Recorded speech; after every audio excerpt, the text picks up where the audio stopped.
Buenas tardes a todas las personas que nos acompañan hoy. Acá estamos con Luciana Basso, Silvana Silguero, Marianela Di Rocco del otro lado que nos acompaña. Bueno, estamos como siempre, Luciana ya de la casa, ya la conocen. El cuarto encuentro de la justicia entrerriana en conmemoración al Día Internacional de la Mujer, siguiendo los lineamientos de la ONU, Derecho a Acción y Justicia por y para todas las niñas y mujeres. Bueno, como siempre agradecemos este espacio y estas jornadas que podemos hacer y seguir visibilizando los derechos humanos de las mujeres al Superior Tribunal de Justicia de Entre Ríos. Hacemos llegar el saludo para todas las personas que están del otro lado, del doctor Carlos Magno, nuestro presidente, que por cuestiones de agenda no pudo venir. También de todas las vocales, de Susana Medina, que nos mandó un afectuoso saludo. Y quiero leer unas palabras especialmente de la doctora Schumacher, que nos hizo llegar y que quiere mucho a Luciana. En el marco de la conmemoración al Día Internacional de la Mujer, la facilitación de espacios de encuentro y reflexión adquiere una especial relevancia en tanto fortalece y favorece la visibilización de las desigualdades estructurales aún existentes y promueve la construcción de miradas más inclusivas y respetuosas de los derechos de las mujeres. La destacada trayectoria de nuestra expositora Luciana Basso permite anticipar un encuentro muy agradable, reflexivo y formativo, que sin duda contribuirá a enriquecer el debate y la sensibilización en torno a las cuestiones de género. Muchas gracias, doctora. Gracias a todas las personas, como les digo, que están allá.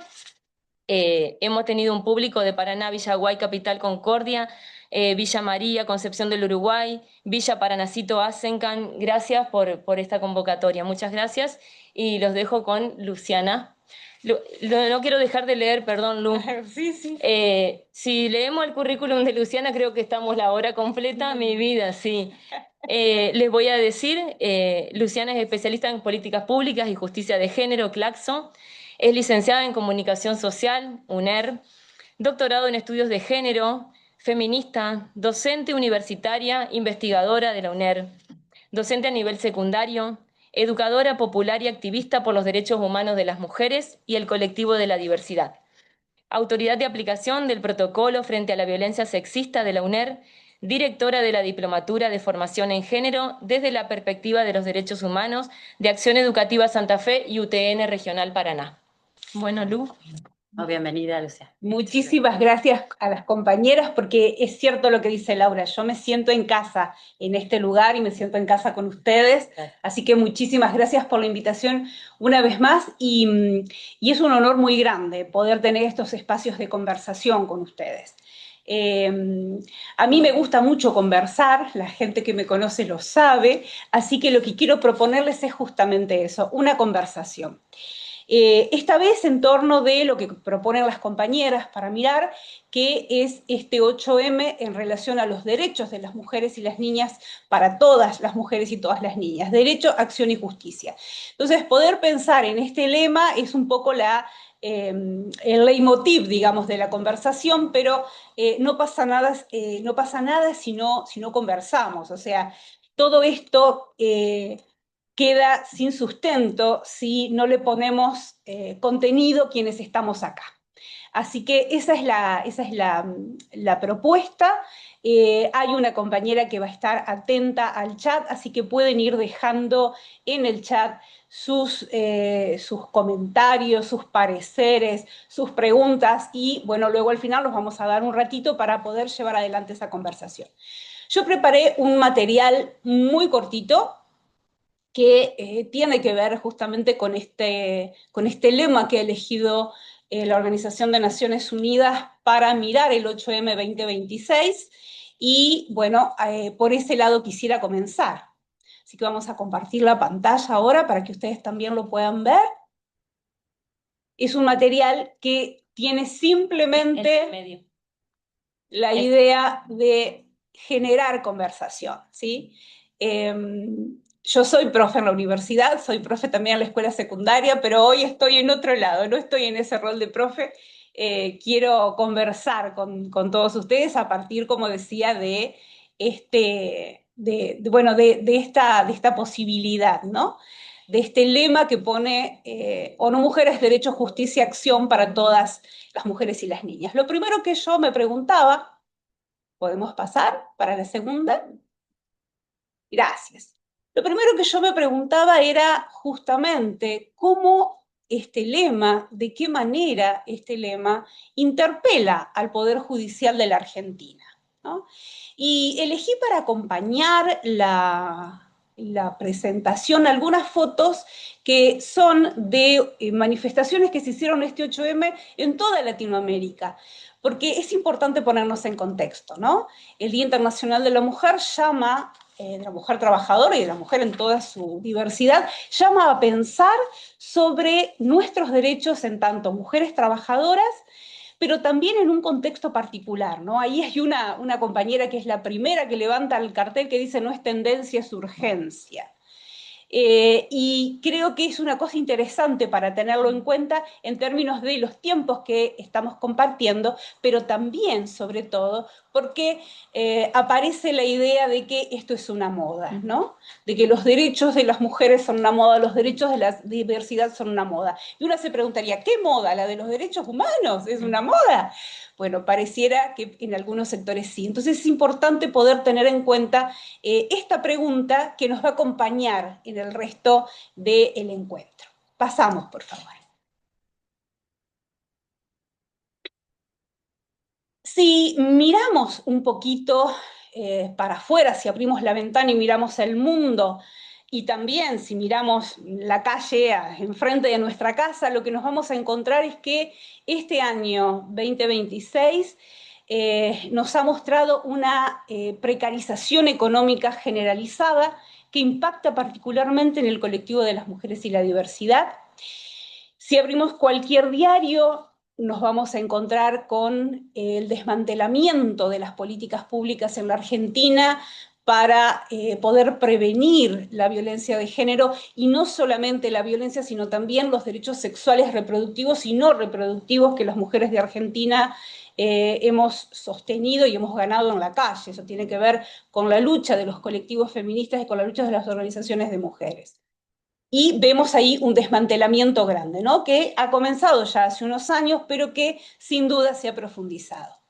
Por otro lado, otra cosa que también vemos es que se ha consolidado de forma lenta pero sostenida un discurso que a estas alturas se ha vuelto oficial, que legitima la violencia contra las mujeres, la violencia estructural contra las mujeres, y también contra las niñas y adolescentes y las ancianas también, en discursos oficiales, en campañas oficiales y sobre todo en este retroceso grande de las políticas públicas que tienen que ser pensadas para prevenir las situaciones bueno, que hablábamos hace un momento, ¿no? Este panorama, si bien en la Argentina es una cuestión, ya digo, que uno abre la ventana de su casa y la ve, es cierto que tampoco es privativo de nuestro país. Hay otros países de la región que están viviendo regímenes parecidos, que están viviendo procesos parecidos, y hay otros que los han pasado hace muy corto tiempo y también están en un proceso de revisión de todo lo que dejó ese proceso, ¿no? Entonces, pensaba que es interesante poder ver qué ocurre también en otros lugares y poder ponernos en ese espejo. Pasamos, por favor. Y acá les traigo algo que probablemente algunas de las personas que están aquí hayan visto porque circuló muchísimo previo al 8M, y es un pequeño video que protagoniza Ángela Molina. Ustedes sabrán, Ángela Molina es una actriz reconocidísima en todo el mundo, es una actriz española de las llamadas chicas Almodóvar, recordarán, se me caen las sotas ahí, pero no tiene que ver con las películas icónicas de Almodóvar. Bueno, Ángela Molina ha protagonizado varias de ellas, y en este momento, bueno, protagoniza una en particular, es un pequeño corto que quiero compartir con ustedes para reflexionar un poquito.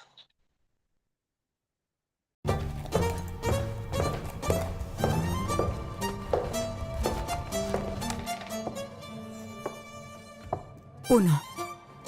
Las mujeres de alto valor cuidan su apariencia. Se esfuerzan por vestir bien sin buscar llamar la atención. Con modestia. Van arregladas hasta para ir al supermercado. Hasta para ir al supermercado. Hasta para ir al supermercado. 2. Las mujeres de alto valor son femeninas, agradables, familiares y emocionalmente receptivas. Sí, vamos todas. Claro. 3. Las mujeres de alto valor son exclusivas. ¿Saben que algo que puede tener todo el mundo no tiene valor? Mamma mía. Y son puras, sumisas y fieles. Este manual se ha creado a partir de publicaciones de 2025, aunque suene a 1950.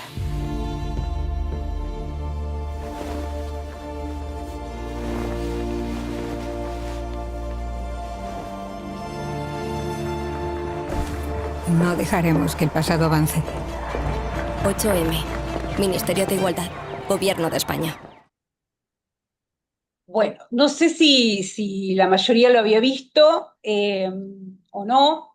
De todas maneras, me pareció muy interesante para poder mostrarlo. ¿Por quién es Ángela Molina primero? Pero después, porque representa una mirada oficial. Y eso no es poco. No es poco porque así se construye de alguna manera también el imaginario social. Cuando desde los espacios oficiales hay una construcción de los derechos de las mujeres como peligrosos, como exagerados, como que nos hemos pasado 4 pueblos, como cosas que pertenecen a una moda, generalmente eso no queda solo en palabras, sino que se convierte en esto, ¿no? Modos de pensar que sostenemos como sociedad. El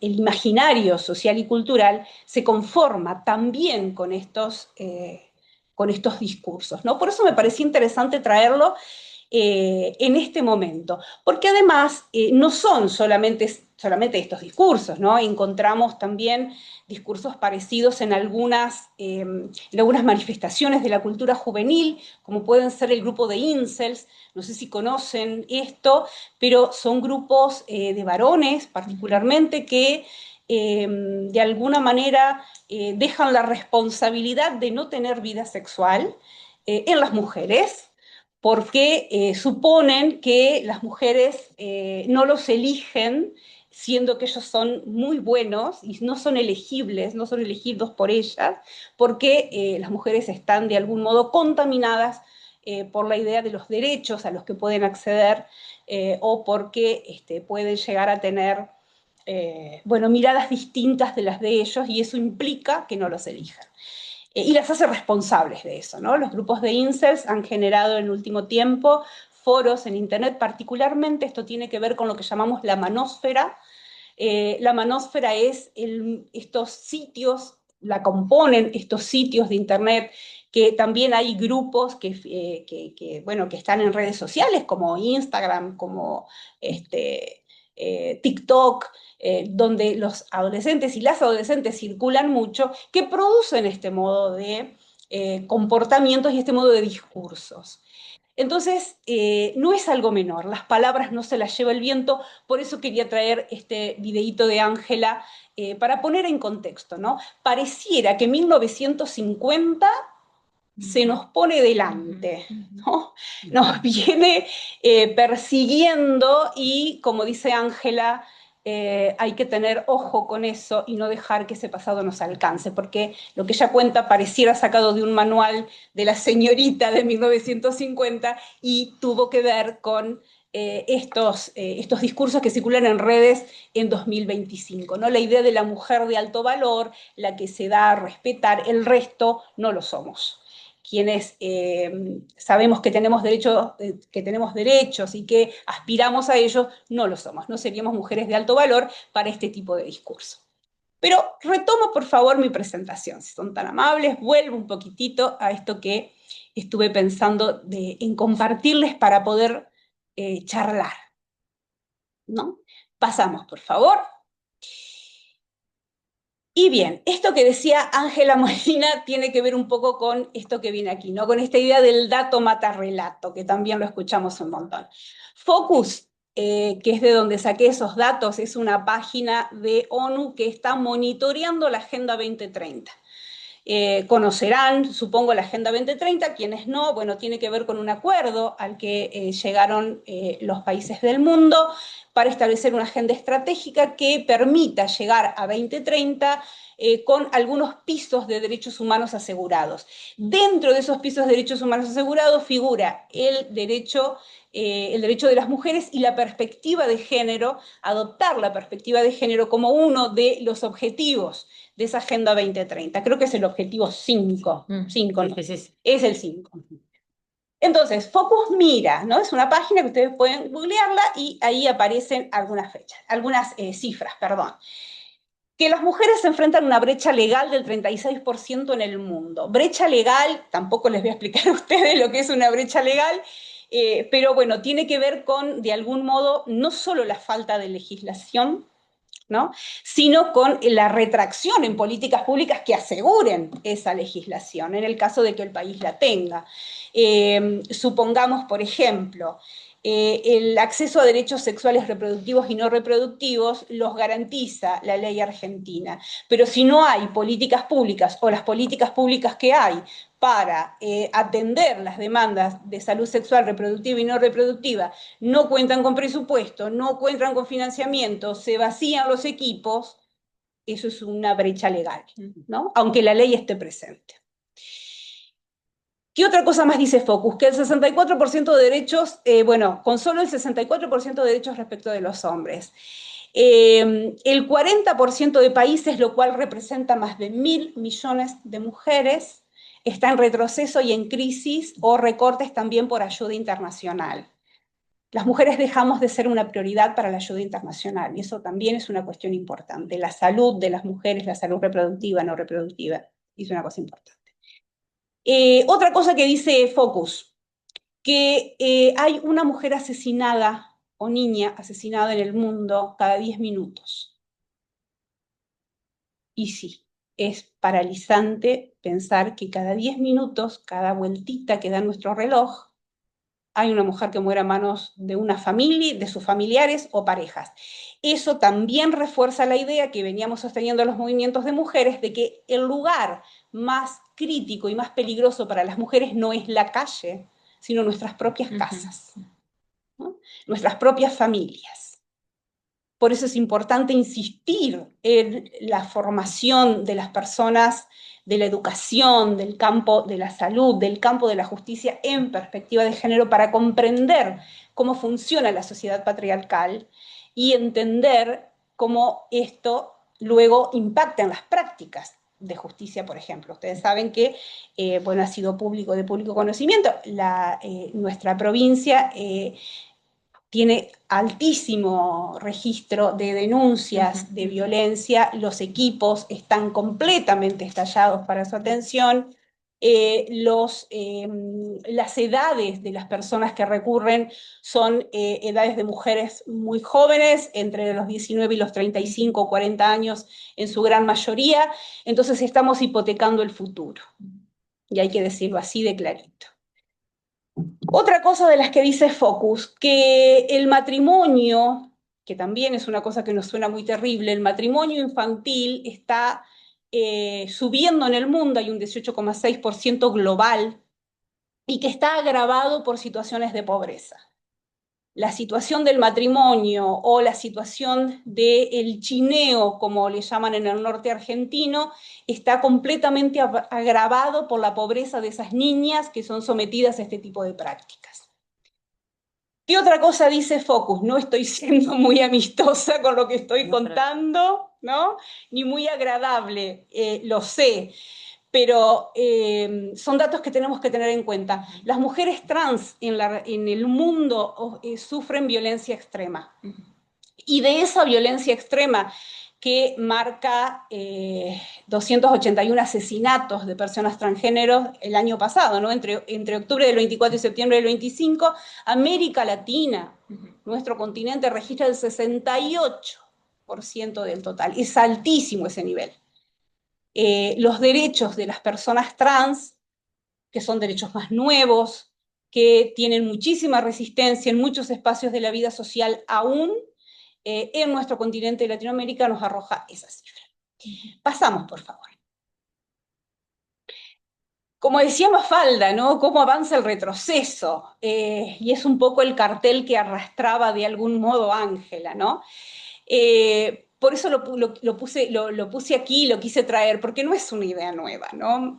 Mafalda y Quino comentaban estas cuestiones y creo que, bueno, viene muy bien para pensarlo. Seguimos, por favor. Y por casa, ¿cómo andamos? Bueno, aquí hay algunos datos del equipo latinoamericano de justicia y género, que también pueden googlearlo. El ELA tiene su página y hay un montón de documentos ahí a disposición para que puedan ver. ¿Qué dice el ELA? Que la pobreza en la Argentina alcanzó el 54,9% de la población y que de esa población, 54,9%, es mucho más de la mitad de la población, 6 de cada 10 son mujeres y niñas.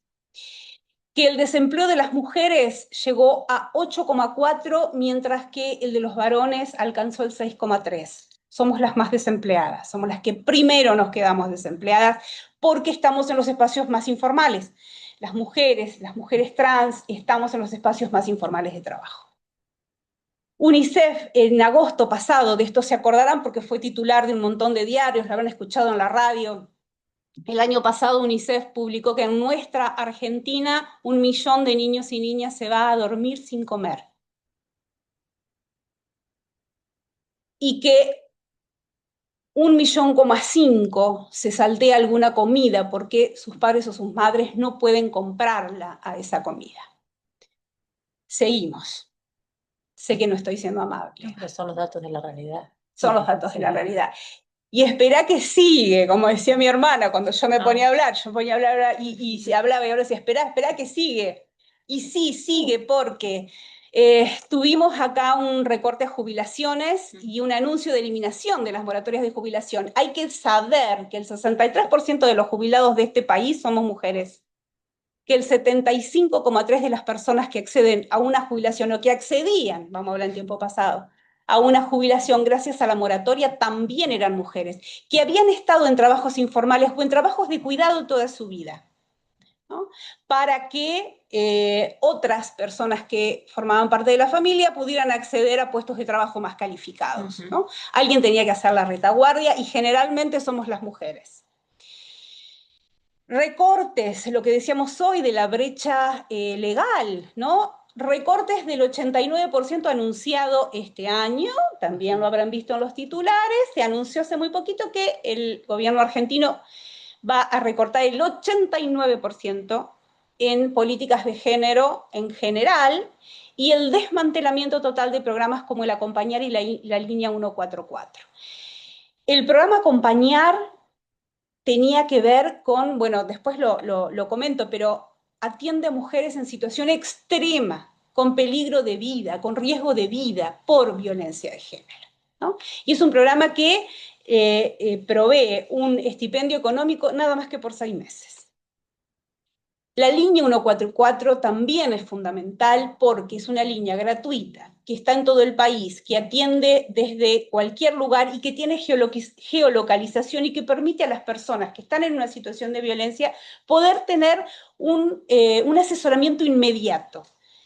Era atendida por profesionales de la abogacía y por profesionales de la psicología que podían orientar a la persona que estaba siendo víctima de violencia para que buscara ayuda inmediata y que también podía hacer seguimiento en relación a cuestiones que tenían que ver con las denuncias, con los seguimientos de denuncias, que ustedes saben que aún hoy hay mucha opacidad en todo lo que tiene que ver con el lenguaje de la justicia y muchísimas mujeres no comprenden qué está pasando o qué es lo que va a pasar después.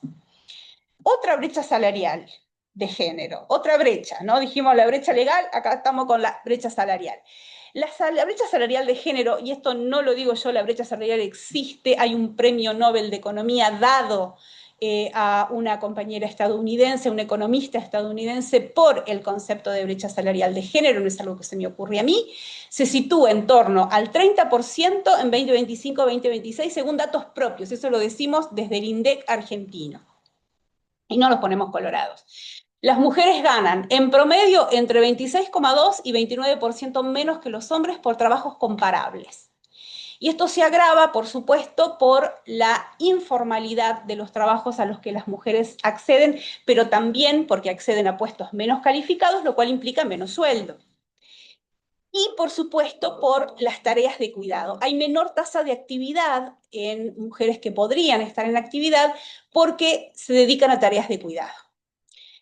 Y piensan que también cuando la tarea de cuidado tiene que ser suplida por alguien en nuestras familias, contratamos a otras mujeres, generalmente. A nadie se le ocurre contratar un varón para que haga tareas de cuidado. Bueno, ahí se nos vuelve a meter el patriarcado que conforma, digamos, nuestros imaginarios sociales en relación a quién puede cuidar y quién no, ¿no? Quién es buena para cuidar y quién no.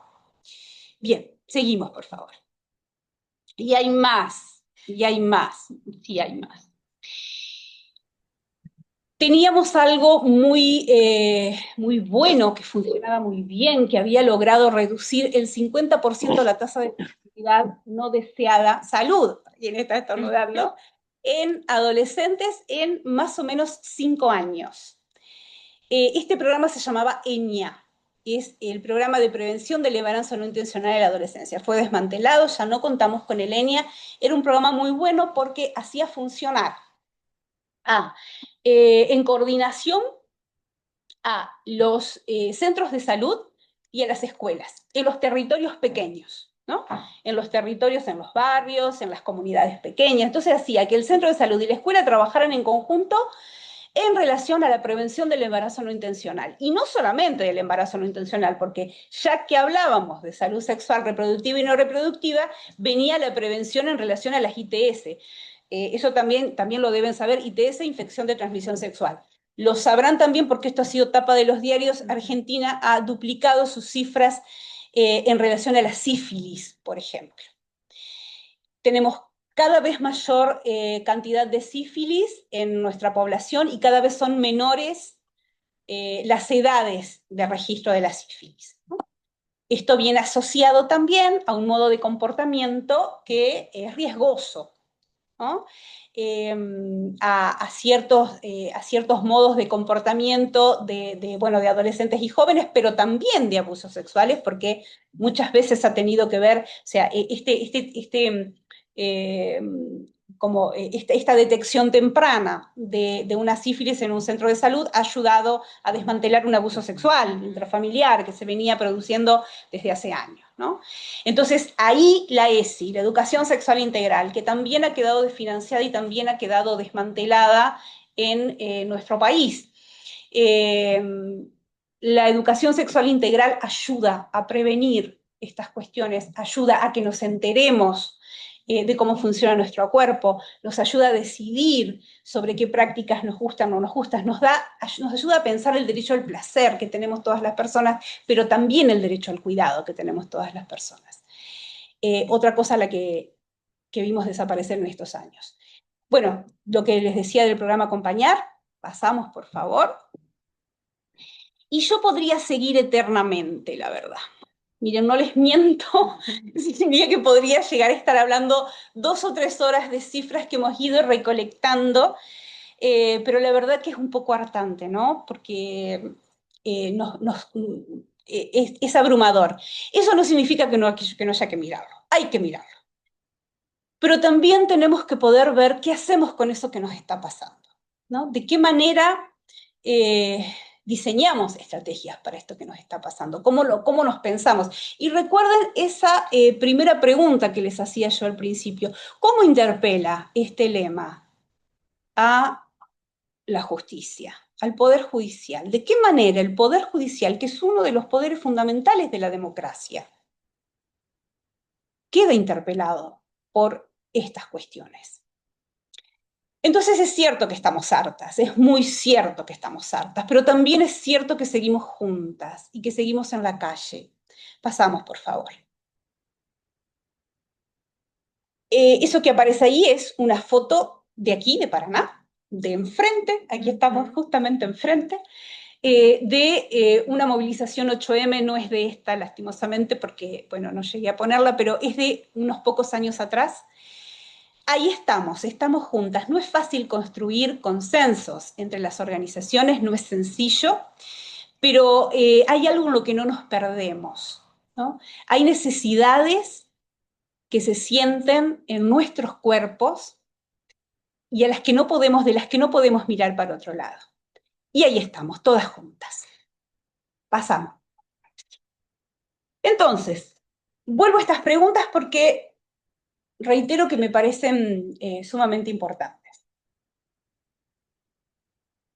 Por un lado, cómo este lema interpela al Poder Judicial de la Argentina, grande, amplio, grandote, con todos los problemas que sabemos que el Poder Judicial, igual que otros poderes del Estado, con todas las tensiones internas que este poder, igual que otros poderes del Estado, tiene en esta Argentina, que es la Argentina de 2026, ¿no? Es una Argentina atravesada por estas cuestiones que ya hemos venido hablando. Un poquito más cercano, ¿cómo nos interpela aquí, en nuestra provincia? ¿Qué pasa en Entre Ríos?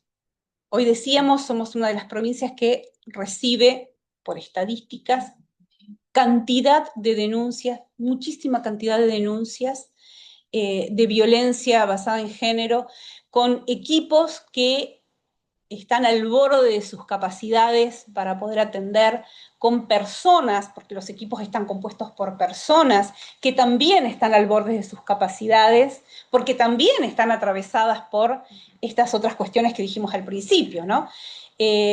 Como docente no dejo colgadito, digamos, mi ser docente en la puerta cuando entro a mi casa, ni dejo el rol de mi casa colgadito en la puerta del aula cuando entro a dar clase.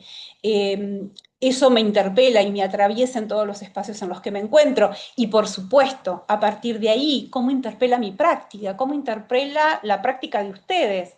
¿Cómo interpelan estas preguntas a lo que hago todos los días? A cuando tengo que pasar un expediente, lo paso más rápido, lo paso menos rápido, acelero, pongo alguna traba porque hay algo que no estuvo bien puesto o lo soluciono de otra manera. ¿Qué pasa con mi práctica ahí?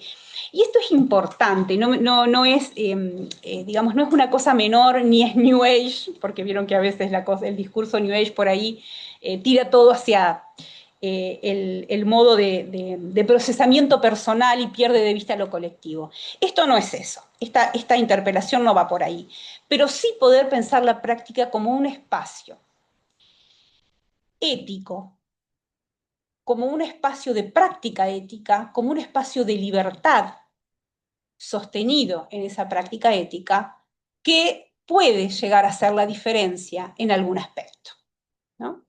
Por supuesto que no lo vamos a contestar acá, ni ahora, ni pretendo que me den la gente que me está escuchando, ni las compañeras acá una respuesta ya en este momento, pero sí creo que es interesante dejarnos colocada esta pregunta en estos términos que decía, ¿no? ¿Qué ocurre ahí con mi práctica? ¿Qué pasa ahí cuando sé que soy un engranaje más de esta rueda? Que soy un palito más de esta rueda y que hay otras personas que son palitos de la misma rueda, ¿no? ¿Qué pasa con nosotros, con ese nosotros, nosotras colectivo que se construye? Como poder, ¿no? Y además, subrayo esa palabra, poder. La justicia tiene poder, poder de transformar vidas. Paso, por favor. Y ahí hay una cosa que también quiero compartirles. La Asociación de Mujeres Jueces de Argentina, que ustedes conocerán muy bien, tampoco les voy a tener que explicar de lo que se trata porque seguro que conocen muy bien, organizó hace unos años atrás con la Fundación Avon una serie de spots publicitarios, una campaña publicitaria que circuló incluso por canales de aire, ¿no? Yo recuerdo haber visto 1 o 2 spots de esto por los canales de aire. Y fue una cosa muy importante porque, como decía al principio, este tipo de cosas, esta producción de discursos, no son solo palabras o solo imágenes, sino que producen ideas, ideas que luego forman parte de nuestro imaginario social. Entonces no va a dar lo mismo decir una cosa u otra, opinar una cosa u otra. Lo voy a pensar un poquito antes cuando tengo posibilidad de acceder a esas ideas, si no, claramente no. Y como en la serie Neternauta a veces lo viejo funciona, ¿no? Como en esta serie tan famosa de Netflix, ¿verdad? Que estuvo en Netflix, yo quería volver a lo viejo, a pensar esto viejo. Y lo que vamos a hacer ahora es compartirles un pequeño videíto de AMJA, de la Asociación de Mujeres Jueces de Argentina, que tuvo que ver con esa campaña de 2013.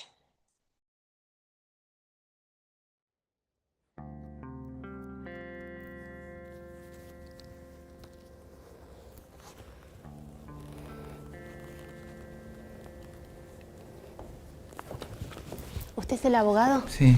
Me dijeron que me iba a atender. Sí, pero ¿por qué no vuelve la semana que viene? Yo ya no Eso puedo. me dijeron la semana pasada. Mire, vine porque si él se entera que hice la denuncia, tengo miedo. Sí, pero... No es así.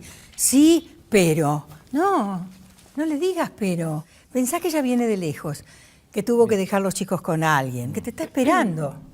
Está bien. Tenés que atenderla. ¿Otra vez? Dale, ¿Vamos? dale, dale. Sí, sí. Mire, yo tengo su caso. Ya se inició el expediente. Yo no entiendo nada de cómo hay que hacer. Me dijeron que usted... Sí. Yo lo voy a estudiar, no se preocupe. ¿Hubo reincidencia, interrupción de la manutención, o insistencia o presión para cumplir con los deberes conyugales? Paren. No es por ahí. Te está diciendo que no sabe. Sí. Tenés que hablar de una manera que ella pueda entenderte. No es una colega de tribunales, ¿eh? Es alguien que necesita tu defensa. Y vos tenés que pedirle que te explique todo, que te escuche, que te tome la declaración, que te aclare todas las dudas que tenés y que te hacen sentir mal. Bien. Bien. Esta vez sale, ¿eh? Vamos. Vamos. ¿Va a ir preso? Mire, yo no quisiera. Yo solo quiero sentirme un poco más segura. Si se entera que dije lo que me hace, se va a enojar. Yo no sé lo que tengo que hacer. Tranquila. El Estado la protege. Yo soy su abogado defensor. Venga que le vamos a tomar la declaración. Y si llega a haber algún problema, algún peligro para usted o para sus hijos, nos vamos a encargar de proveer las circunstancias para que eso no ocurra. Confíe. Bien, muy bien. Es así. Es increíble cómo se te tranquiliza la cara cuando te transmite confianza. Tenés derecho a que te asignen un abogado defensor que te represente. No importa la edad, ni la situación económica, ni si tenés hijos o no, si estás casada legalmente. Tenés derecho a defensa. Siempre. No hace falta que conozcas a un abogado para hacer una denuncia de violencia. El Estado te lo asignará para que te defienda. Es un servicio obligatorio y gratuito que el Estado te garantiza. Exigilo. La justicia está de tu lado. Usala. Si tenés dudas y necesitas informarte, llama al 0800-666-8537.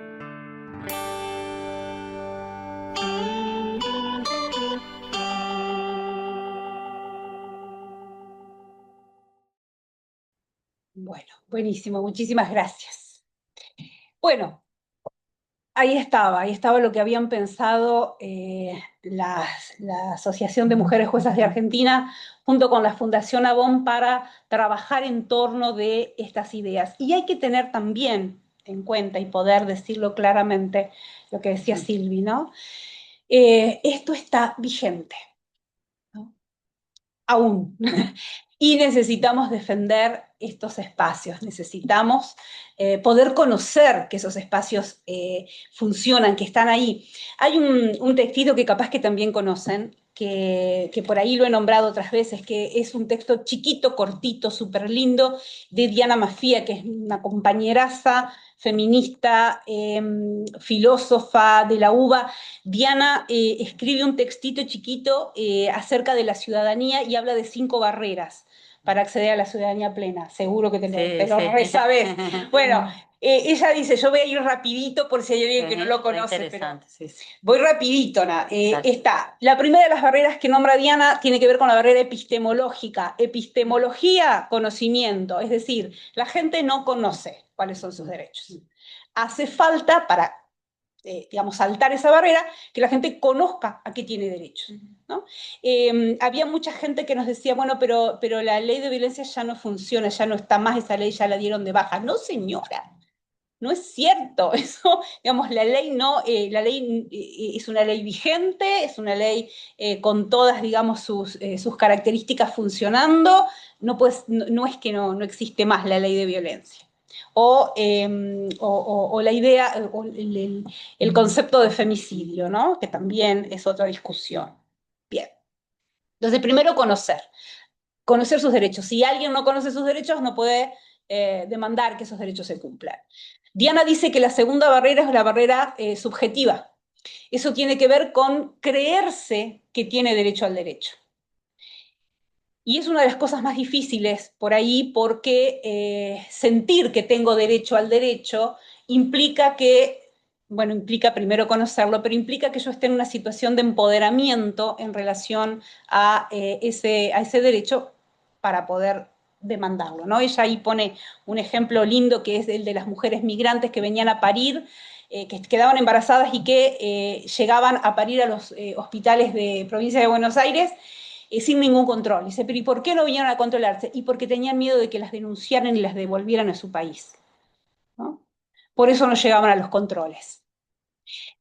Entonces, conocer el derecho, sentir que tengo derecho al derecho, que haya una ley que consagre ese derecho, porque si la ley no está, no puedo demandarla.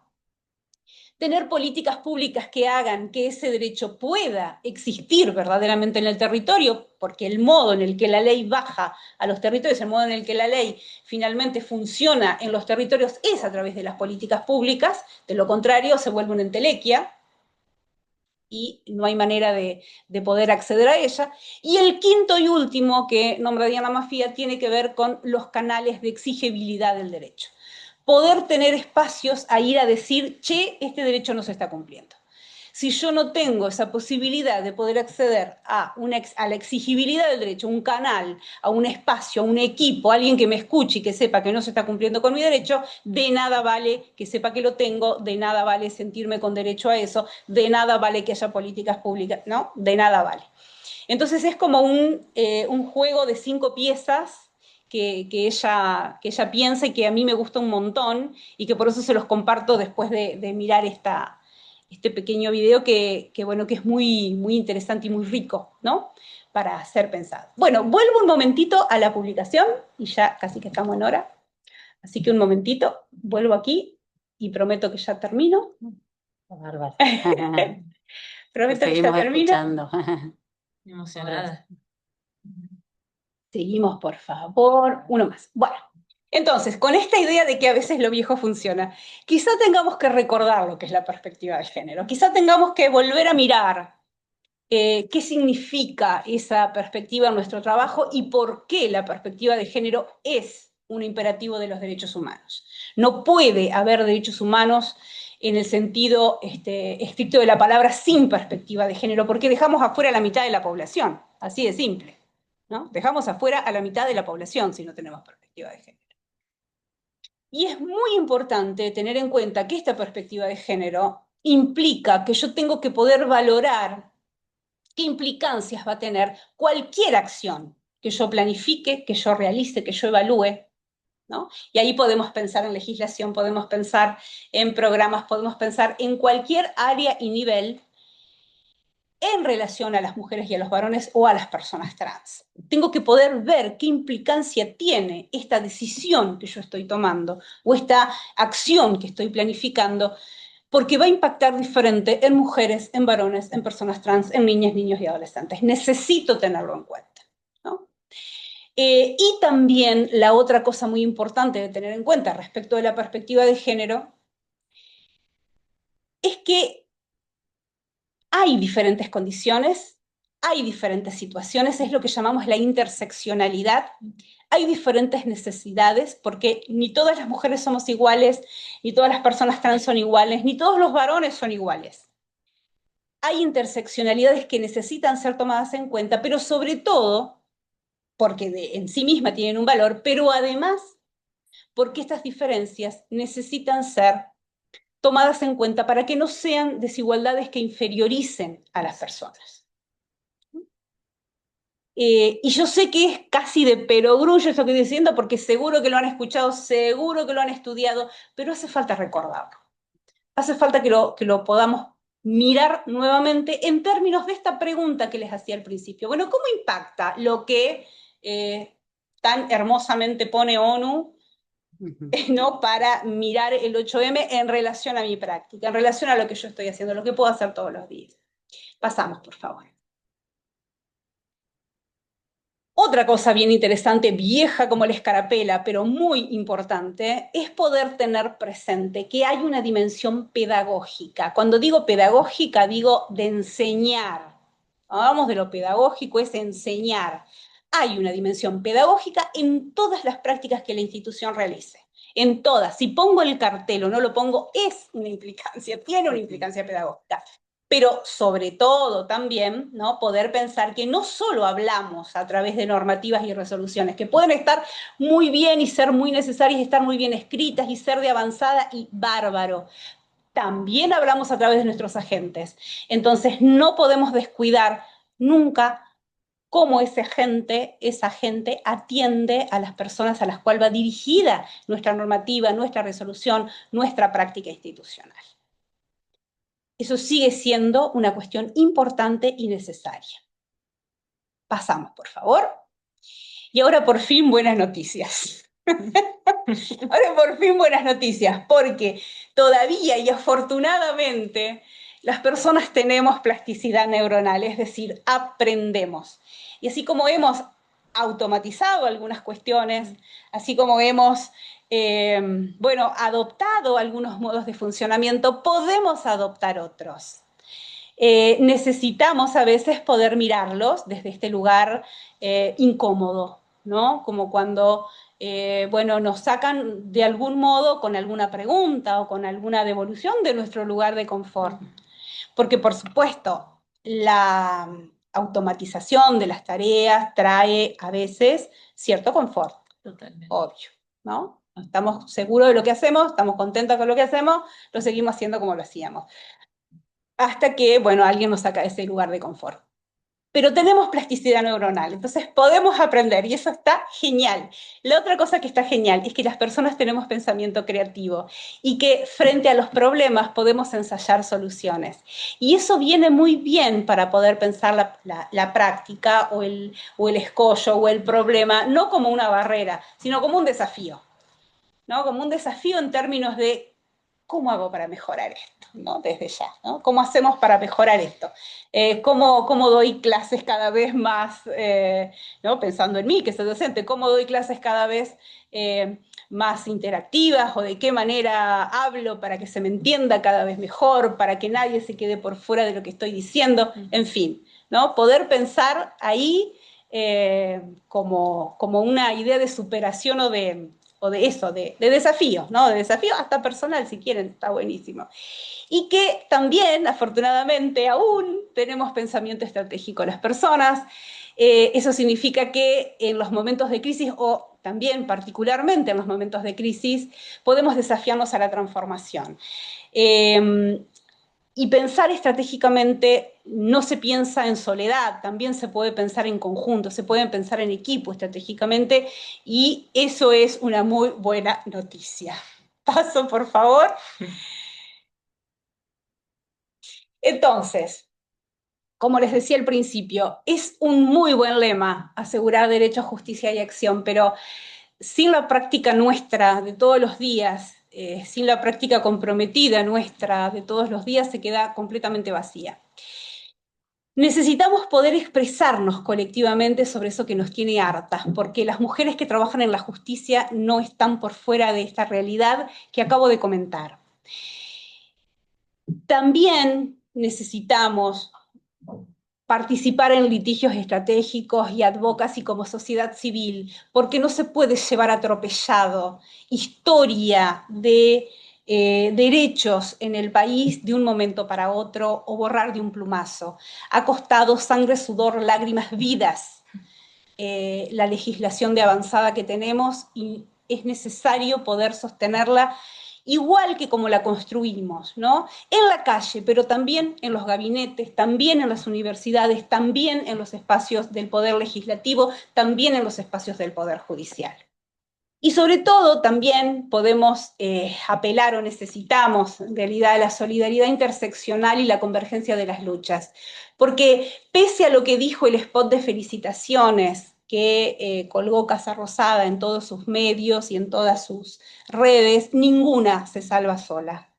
Ninguna se salva sola. Necesitamos encontrarnos, necesitamos abrazarnos, necesitamos encontrarnos con las compañeras y con los compañeros que son afines también. Pasamos, por favor, y creo que esta es la última. Sí, esta es la última. Muchísimas gracias por la atención, por bueno, haberse venido a conversar en la siesta mientras Rihanna que hace calor y que dan ganas de por ahí pegarse un pestañazo. Gracias por haber venido a conversar. Bueno, ahí quedaba mi correo electrónico, igual Lauri después les puede acercar este material. Es para ustedes, así que si, si lo necesitan, lo quieren ver, lo quieren pedir, está para ustedes, Lauri se los puede enviar. De todos los años los tengo. Exacto, eso se puede enviar, está para ustedes. Y bueno, y ahí queda también mi correo por si quieren seguir charlando, por comunicarse conmigo, ahí está mi correo electrónico. Una pregunta. A eso, podemos abrir a conversación. Si alguien tiene alguna pregunta, por favor, aprovechen a Luciana. Pueden habilitar comentarios también, sí. Cosas que quieran contar. A ver, es que alguno, bueno, quiere hacer algún aporte, algún comentario, alguna consulta. Agradecimiento. Vi que estaba Virginia Bravo. Vir, gracias por estar del otro lado, que te mando un beso. Compañeraza Virginia. Sí, yo quería, ya que está Virginia y habló, si me dejás Virginia, porque estuvimos trabajando, ella trabajó, que está en Rejucab, con los datos de las denuncias, tú hablabas mucho del tema de las denuncias, buenísimo. Y en enero, en el mes de enero del 2026, hubo 1.729 denuncias, de las cuales 1.214 son nuevas denuncias y 515 redenuncias. Y la comparación que hizo, el análisis que hizo la magíster Virginia Bravo, incrementó de enero 2026, comparando con diciembre del 2025, un 12,30% en el incremento de las denuncias.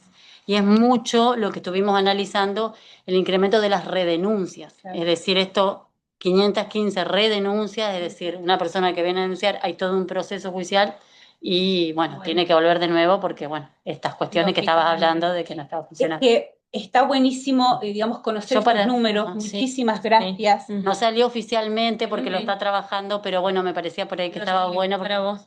Trajiste mucho a colación esto de las denuncias. Está muy bueno esto porque hay que poder pensar que estos números no están desanclados, ¿no? De esto que veníamos charlando, y que a medida que la pobreza avance, a medida de que la crisis económica avance y que el impacto de estas políticas y esta crisis tenga el efecto, digamos, que ya vimos que tiene, esto probablemente sea mayor, ¿no? Sí. Entre la violencia y la pobreza hay vasos comunicantes que van muchísimo más allá de lo que podemos pensar, así a vuelo de pájaro, quiero decir, ¿no? Ahí hay una cosa para atender. Ahí está la Vir, muchas gracias. Le mandé un mensaje. Gracias, Virginia. La Vir, te estamos nombrando, Vir, habla, prende la cámara, Vir. Bueno. No sé si alguien más. Sí, no sé si alguien más quiere comentar algo. Acá, el doctor Marchesi, enhorabuena, Luciana, ha sido una excelente exposición. Muchas gracias. Muchas gracias. Están pasando por acá la compañera. Y felicitaciones a las compañeras. Bueno. Acá. Ahí se me activó el micrófono. Ahí está, Vir. Contanos vos ¿Cómo les va? Bien, gracias. Bueno, agradecerles este espacio de encuentro en este contexto, como decía Luciana, tan difícil de no bajar los brazos y poder continuar, ¿no? Con lo que sabemos son las políticas en pos de defensa de las mujeres y de las disidencias. Así que bueno, agradecerles desde ese lugar. Y sí, como compartían recién las chicas, las estadísticas que estamos trabajando, que bueno, también por ahí yo digo que uno por ahí ve los números, ¿no? Del aumento de las redenuncias y comparado con todas las medidas que se implementan desde el Poder Judicial y pensar cada vez sistemas más eficientes para registrar, para intervenir en la inmediatez. Y bueno, y a veces parece que nada es suficiente, pero bueno, me parece que no nos tenemos que dejar abatir tampoco a veces, ¿no? Por esa realidad. Por eso me gustaba la exposición en este sentido de decir, bueno, nos interpelamos, pero seguimos. Exacto. Ese era mi aporte. Que no hay otra manera, Virginia. Seguimos o nos llevan puestas. Entonces necesitamos poder pensar eso estratégicamente, juntarnos con las compañeras. Salen cosas buenas cuando nos juntamos a pensar en conjunto con otros sectores, ¿no? Es cierto, hay especificidades que necesitan mirada específica, pero cuando nos juntamos con otros sectores se potencia todo eso y nos hace falta. Así que buenísimo, muchas gracias. Gracias, Vir. Bueno, otra pregunta que nos manda Marianela, de Analía González, dice, ¿dónde podemos volver a ver la charla? Eso entiendo que se puede mandar por correo. Nosotros tenemos un canal de YouTube como Oficina de la Mujer, después la subimos, bien en limpio para que no haya interferencias ni nada, pero unos días nos lleva y la pueden ver de nuevo. ¿Cómo es el canal? ¿Cómo se busca? Oficina de la Mujer del Superior Tribunal de la Justicia de Entre Ríos. La subimos en las redes sociales igual nuestras, siempre. Y otra pregunta que hace Analía González es respecto a los deudores alimentarios, que es otra forma de violencia. Lógicamente. Bueno, claro. eso es otro tema. Sí, existe el registro de deudores alimentarios, donde quizás más adelante, porque desde la Oficina de la Mujer se brindan capacitaciones, se trabaja la formación, la sensibilización. Estamos pensando, Analía, una instancia de formación o más una charla informativa. También estuvimos reunidas con Dirección de Asistencia a la Víctima y con la responsable, que es Mariela Costa, del Registro de Deudores Alimentarios, así que próximamente la idea es que ellas puedan dar una capacitación, porque estuvimos con el área de Colón, donde también tenían esta inquietud de cómo estaba funcionando, pero estaba funcionando muy bien, hay mucho, justo estuvimos viendo, ahora estamos fallos innovadores. Fallos innovadores de Entre Ríos hay un montón, justamente porque está por hacer la Oficina de la Mujer de la Corte Suprema, un compendio de jurisprudencia innovadora de toda Argentina, de ser alimentario y del registro. No dejarlo entrar a la cancha. Bueno, hemos leído una cantidad en los medios en Santa Fe, hubo uno en la boleta de la luz que se le cobró. Acá hay muchos de la licencia de conducir, se le niega. Bueno, la renovación, así que bueno, eso, Analía, en breve va a haber alguna capitación bien específica, porque es algo, bueno. Claro, bien específico y para trabajarlo. La violencia económica. Y esto que decíamos de la pobreza y la violencia, ¿no? Como los vasos comunicantes que hay entre una y otra. Claro. Bueno. No sé si hay alguna. Sí, Martín Galich, muchas gracias, Luciana y el equipo de la OM. Gracias a vos. ¿Qué programa siguen vigente para las mujeres? Pregunta Darío Sanabria. Programa se referirá de la provincia, eso. Te referís, no sé a qué te estás refiriendo con programa, Darío, que a lo mejor nos podés ampliar un poquito. La provincia de Entre Ríos tiene, sí, su secretaría, en realidad es una dirección de las mujeres, sí. Dirección de las mujeres, pero yo sinceramente creo que no hay abierto en este momento un programa particular como era el Acompañar, por ejemplo. Sí se sostienen algunos espacios en la provincia de atención urgente de violencia, los refugios, por supuesto, que están en la provincia, eso se mantiene como política, sí. Por ahí podemos contar que desde la Oficina de Violencia de Género del Superior Tribunal, también como política, más como una herramienta de protección, gestionamos y a costa del Poder Judicial, equipos para el botón de antipánico. En las ferias judiciales, en este relevamiento que hizo Virginia, que hoy contábamos, se entregaron 35 dispositivos en todo enero a toda la provincia. Esto es así para aquellas mujeres que no cuentan con un equipo, o línea, porque también es el equipo más la línea para que tengan que puedan acceder. Datos para activar el botón, por ahí eso se brinda, y bueno, hay varias cuestiones por ahí, es más amplio el tema de hablar de los programas, pero por ahí si nos querés contar a qué te referías, y si no, avanzamos, cualquier consulta que nos escriban. Con lo que te dijimos, le abrimos varios frentes. No, y de todas maneras después los canales de comunicación con las compañeras de la Oficina de la Mujer están en redes, ustedes contestan rapidísimo además, están re atentas, así que se puede también por ese lado.